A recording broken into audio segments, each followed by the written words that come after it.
Welcome to Behind the Line, where we pull back the curtain on the challenges facing first responders and frontline workers. The work you do is unique, and so are the stresses that go with it. Join me as we tackle key issues to reduce risks for burnout, and as we work to support you in doing the job you love without sacrificing being the kind of person you want to be. Hey there, and welcome back to Behind the Line. I'm your host, Lindsay Foss. If you're new to Behind the Line, what you should know about me is that I'm a clinical counselor specializing in trauma therapy.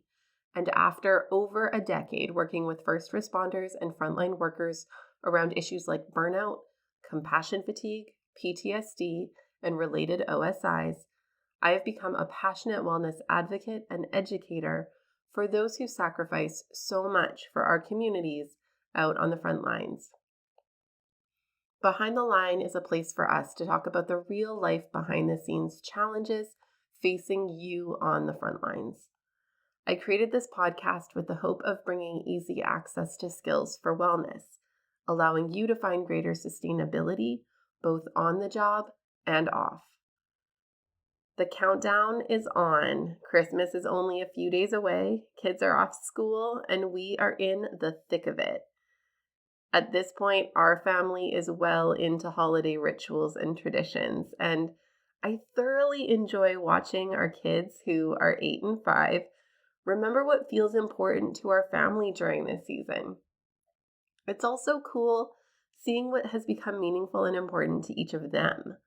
My son cannot have Christmas without watching Home Alone and laughing until he cries as the unfortunate henchmen get paint cans to the face.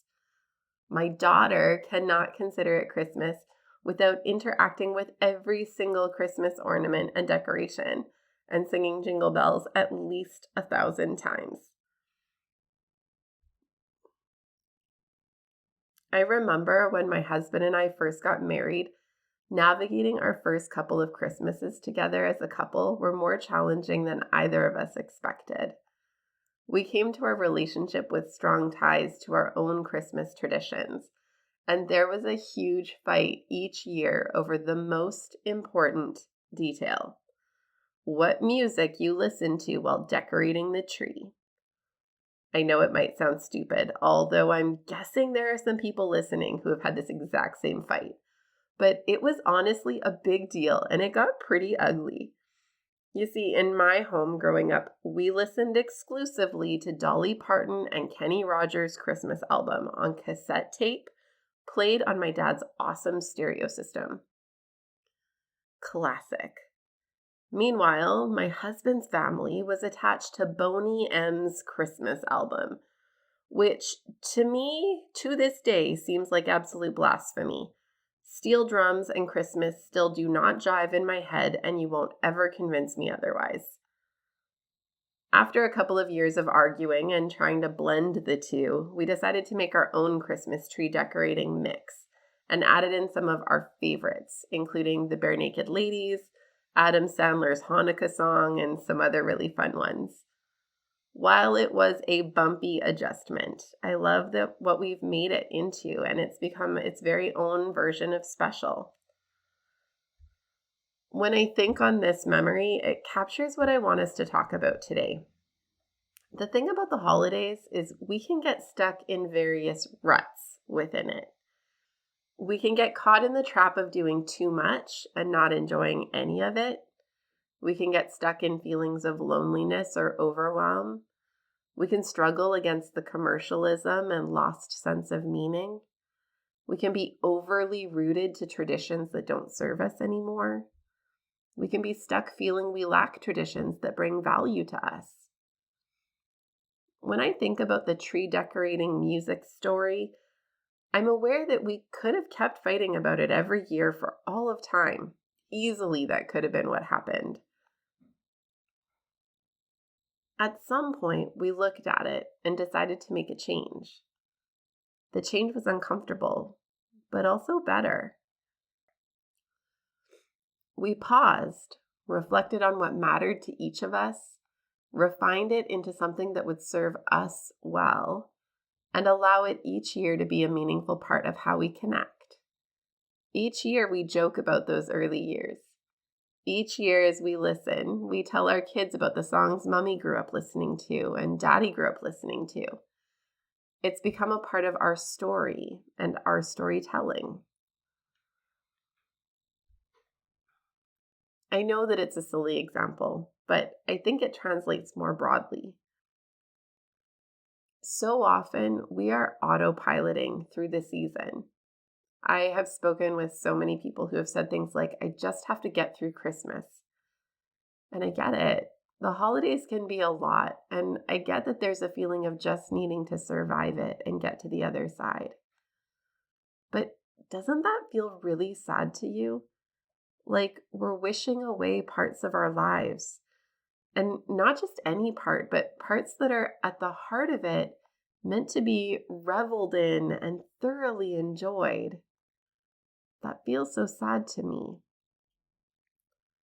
Now, I'm not saying everyone will or should expect to enjoy the holidays in the same way. Certainly for many, the holidays come with grieving, processing losses and firsts without loved ones. For some, there's distance from family and friends and a sense of aloneness that can be really difficult. There are lots of reasons that can contribute to the holidays not feeling fun and festive. But even in those pieces, I think there can be opportunities to choose what we'll make of it. Some of my favorite holiday things are really more about slowing down, sitting in front of my fireplace, sipping something warm in my cozy jammies and slippers, watching the world turn white outside, feeling the cold, crisp air when I step out into the world. Simple things, quiet things. I think as I age, I find myself working more and more at cutting out the stuff that isn't serving me. I don't do a lot of shopping the way I used to. I online shop for my groceries to not be in the chaos with the masses. I limit what I say yes to. And I work really diligently at reflecting on what matters most to me, even as that evolves and changes. And I try to maximize the moments that bring me joy, calm, connection, and meaning. Behind the Line is sponsored by Beating the Breaking Point. Beating the Breaking Point is a 7-part online training program designed specifically for first responders and frontline workers, and tailored to fill the gaps in your training to support resilience and sustainability. Whether you're new to the work and wanting to cultivate tools to prevent burnout, compassion fatigue, and related concerns, or you are deep into your years on the job and have gone a few rounds with burnout and other mental health challenges, this program offers the foundational pieces you need to support personal and professional wellness for the long haul. You are a helper. You love your work and you sacrifice a lot. Investing in you and your sustainability is the best gift you can give yourself and those who lean on you.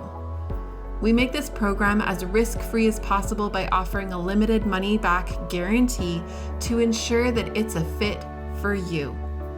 If you enjoy Behind the Line, you are going to love this program. Google Beating the Breaking Point Lindsay and find everything you need to get started, or use the link in the show notes. Now, back to the episode.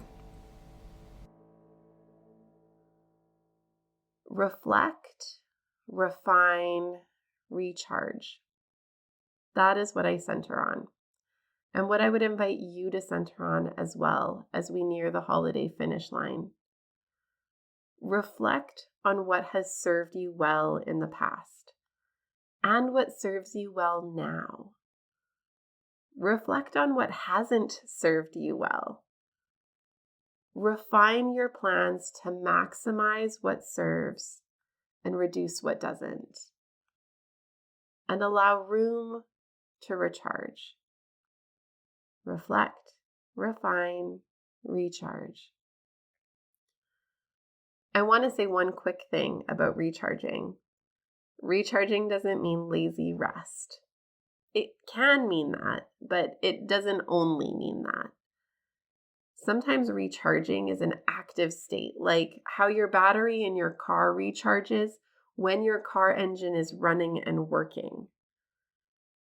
While times of quiet restfulness can contribute to recharging, so can energy expending activities. Recharging can sometimes look depleting on the face of it, but in the long run, it pays off dividends.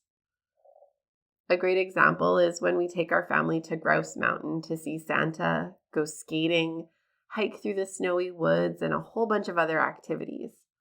We're usually there all day, from the time it opens early in the morning to when it closes late at night. It's busy and exciting and demands a lot of energy. But the amount of laughter, the silliness, the awe and wonder, the memories we make, those give back all year long. I think on that day randomly throughout the year and remember with fondness so many of those moments.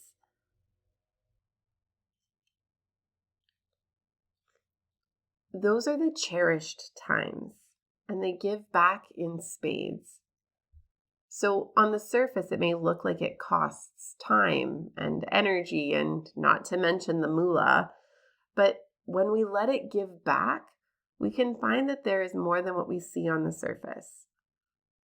So yes, think about ways to chill out and recharge passively, but also consider how to maximize the active moments to get something out of them too. As we wrap up for today, I want to remind you to please reach out and connect if you have any questions or feedback. You know I love hearing from you and shaping this podcast to echo your needs and interests. I love hearing about what you're working on and how you're using what we talk about on the show. You can find me on Facebook and Instagram at Lindsay A. Foss, where you can follow me or tag me, or you can email me at support@thrive-life.ca. To those who love this podcast and share about it to those you know, I want to say a huge thank you. I so value you helping us to make a difference for other frontline helpers who risk so much to serve our communities. Know that we can be found online on our website, on most major podcast platforms, as well as on YouTube. We make all of our resources available to you because the work you do matters. But more than that, you matter. And we want to make sure you have what you need to keep up the good work at work, as well as in your real life outside of your work. So use it and share it. And until next time, stay safe and Merry Christmas, friends.